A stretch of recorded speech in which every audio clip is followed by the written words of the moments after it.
Bholenath recording studio बानावर बिशुनगंज।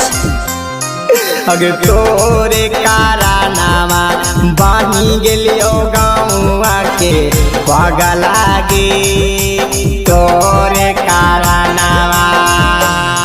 अगे तोरे कारनामा बानी गेलियो गाँवा के पागल गे तोरे कारनामा।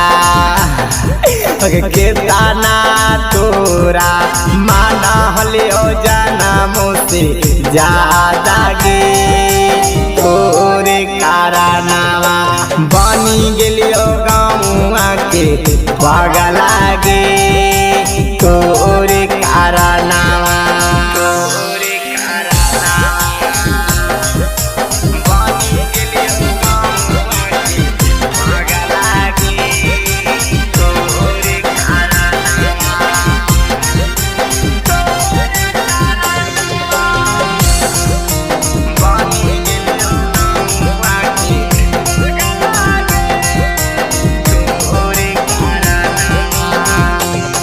अगे बागिया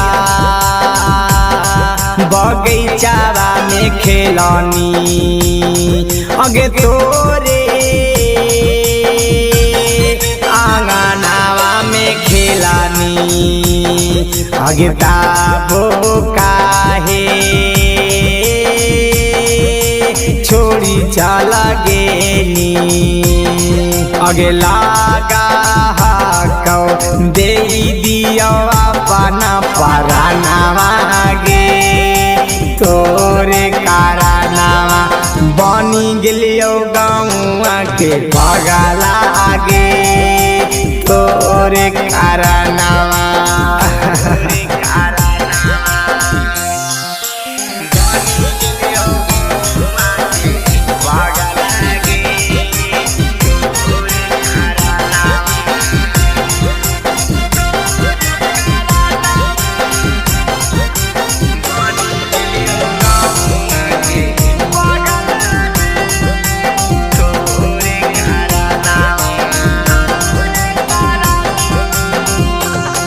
अगे मीठी मीठी बतिया में हमके फुसलावा हानि करे जा अगे ताबो काहे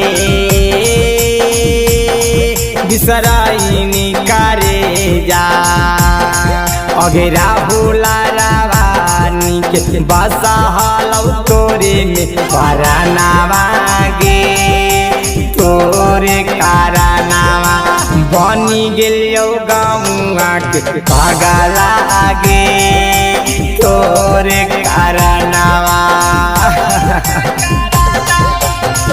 भोलेनाथ रिकॉर्डिंग स्टूडियो बानावर बिशुनगंज।